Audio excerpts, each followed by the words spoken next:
e vamos também analisar o que está a acontecer no Médio Oriente aqui em estúdio. Comigo tenho José Francisco Pavia, professor universitário de Relações Internacionais, e também Eduardo Batista Correia. Muito bom dia, analista político. O professor começou exatamente por si, até porque já há novas informações de que o novo líder supremo do Irão já terá sido escolhido, mas o nome ainda não terá sido divulgado. Será certo que o mundo vai conhecer quem sucede a Ali Khamenei? Eu penso que sim. Eu, aliás, tirava duas conclusões dessa situação. A primeira é esta, é que o regime, no fundo, está a dar uma prova de que continua a funcionar. Ou seja, no fundo, aqueles níveis de redundância, se quiserem, que o regime já nos habituou, porque, no fundo, tem sido sucessivamente decapitado desde a guerra do ano passado, em junho do ano passado até agora, é evidente que teve que se arranjar uma forma de sobrevivência e de manutenção, se quiser, do regime. E, portanto, no fundo, isto é uma prova dizendo que, apesar de todos estes ataques, apesar da decapitação, apesar de tudo isto, enfim, basicamente as coisas no fundo seguem, digamos, aquilo que está previsto. E depois a segunda questão tem a ver exatamente com o nome que não sabemos ainda qual é. Não sei se iremos saber tão depressa, porque de facto, como estávamos aqui agora a falar em off, é evidente que esse nome terá imediatamente um alvo na testa. Peço desculpa pela expressão, mas basicamente é assim. E é aliás isso que tem acontecido. Mas Israel disse exatamente que esse nome seria imediatamente um alvo a abater. E, portanto, vamos ver o que é que vai acontecer. Uma das hipóteses prováveis é exatamente um dos filhos do Ayatollah, do falecido Ayatollah Khamenei. E, portanto, vamos ver como é que essa situação se irá desenrolar. É certo também que temos visto, e aliás ontem estivemos aqui a falar sobre isso, que se notou um protagonismo do presidente iraniano. Controverso também. Controverso, exatamente. E, portanto, há aqui eventualmente também algum conflito que podemos começar aqui a vislumbrar entre o poder secular e o poder temporal. E, portanto, eventualmente também temos que estar atentos a isso para saber se, eventualmente, no dia da manhã, poderá também emergir aqui, digamos, um outro contrapoder ou alternativo poder relativamente ao poder dos ayatollahs. Professor, o nome mais sonante que poderá surgir é o filho de Ali Khamenei, o Ayatollah Mojtaba, que está, de facto, indicado como sendo o possível sucessor, até porque é ainda também uma figura altamente influente no círculo íntimo do líder supremo. Será, de facto, a continuação do caminho já trilhado pelo pai, tendo em conta aquilo que conhecemos? Ele é, sem dúvida, o mais próximo da Guarda Revolucionária, o mais próximo da linha dura. E, portanto, se o Irão, se o conjunto de decisores apontar o filho de Ayatollah Khamenei, aquilo que podemos concluir é que o Irão quer seguir uma linha dura.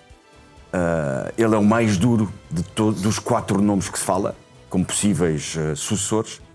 É aquele que querá, certamente, vingar a morte do pai também.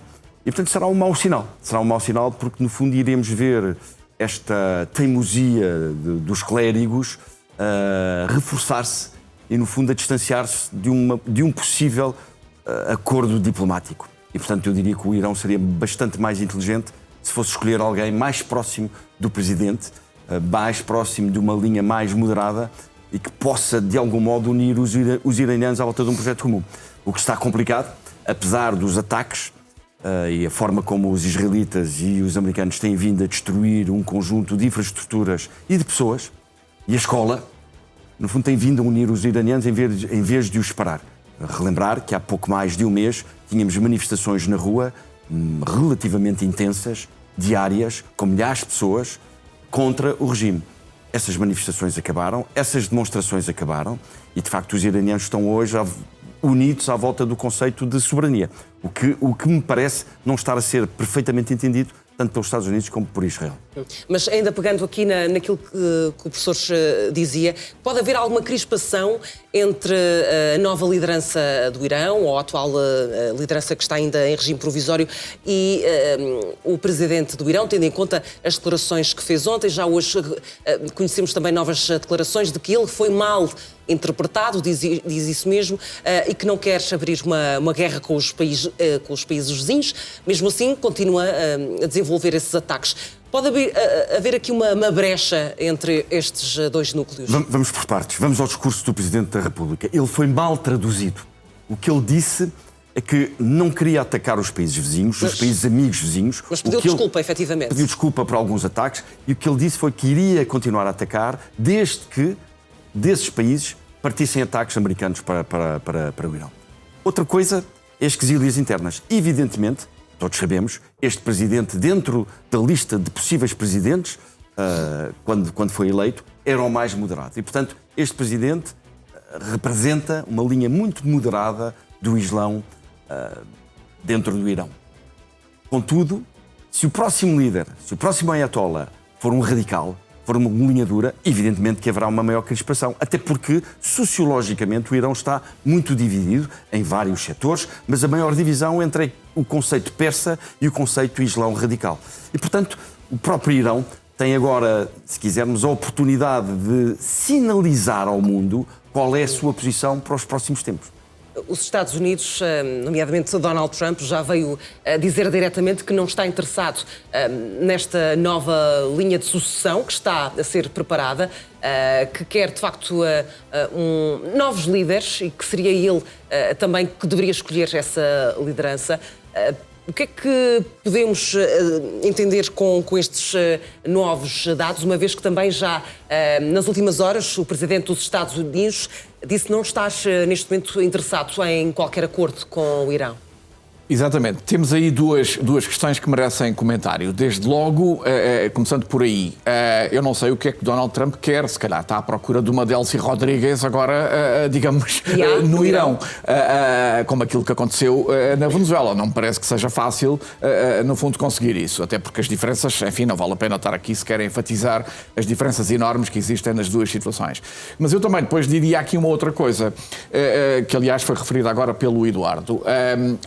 Os Estados Unidos e Israel estão a cometer aqui um conjunto de erros. Nós, aliás, alertámos para isso. Eu não quero estar aqui a pôr-me em bicos de pés, mas, basicamente, antes de tudo isto, estes ataques vão, no fundo, fazer com que o povo, digamos, iraniano, persa, se quiser, esteja agora um pouco mais unido relativamente ao regime, por muito odioso que este regime seja. E repare, como se tudo isto não bastasse, estamos ainda por cima na época do Ramadão, que é a época, digamos, da abstinência, do jejum, do sacrifício, e estes mortos que têm acontecido, digamos que eles, no fundo, consubstanciam aquilo que é o sacrifício, que é, no fundo, o martírio.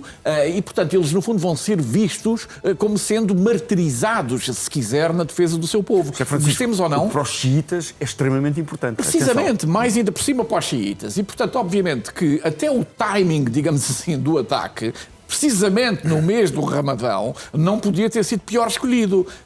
E, portanto, nós temos que ter atenção que, de facto... Mas isso não terá sido um mero detalhe sequer.